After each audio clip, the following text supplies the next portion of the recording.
જય માતાજી મિત્રો, શ્રી કિચનમાં આપનું હાર્દિક સ્વાગત છે।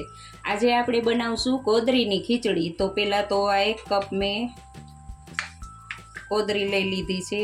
આ મગની દાળ છે, પછી હળદર નાખવાની છે, મીઠું અને અડધું પાવરું તેલ નાખવાનું। તો હવે આપણે બનાવીને દેખાડશું। તો આ 1 નાનો કળશિયો પાણી લીધું છે મેં। હવે એમાં મીઠું નાખશું સ્વાદ પ્રમાણે।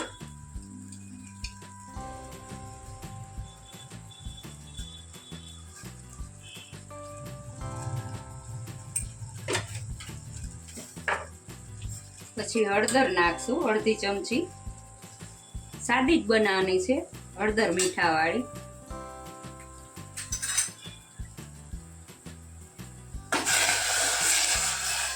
વઘારવાની નથી।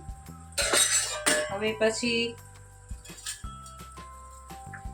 આ 1 કપ કોદરી છે એને નાખી દેવાની। આ મગની ફોતરાવાળી દાળ છે, મિક્સ કરી લેવાનું।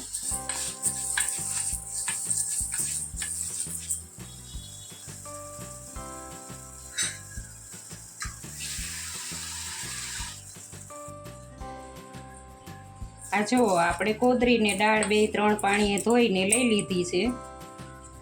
હવે આ ગેસ ફાસ્ટ કરી દઈશું। પછી આ કોદરીને દાળ છે, 2 ખીચડી બનાવેલી છે જે એ આમાં નાખી દઈશું। શાક સાથે બહુ જ સરસ લાગે। હવે એને મિક્સ કરી લેવાનું। થોડુંક પાણી વધારે જોશે, કોદરી તો ચડી જશે પણ દાળના પ્રમાણમાં પાણી થોડુંક વધારે નાખવાનું।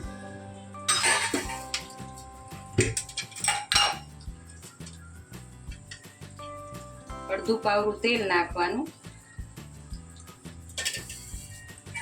હવે આપણે એને બંધ કરી દઈશું। 4 સીટીએ આપણી ખીચડી બનીને તૈયાર થઈ જશે। જો હવે આપણે આ ખોલીને જોશું તો આપણી ખીચડી એકદમ તૈયાર છે। આ ઘી સાથે કે સિંગ તેલ સાથે ચોરીને ખવાય શાક સાથે। જો તમને આ વિડીયો ગમ્યો હોય તો લાઈક, શેર ને સબસ્ક્રાઈબ કરવાનું ભૂલતા નહીં।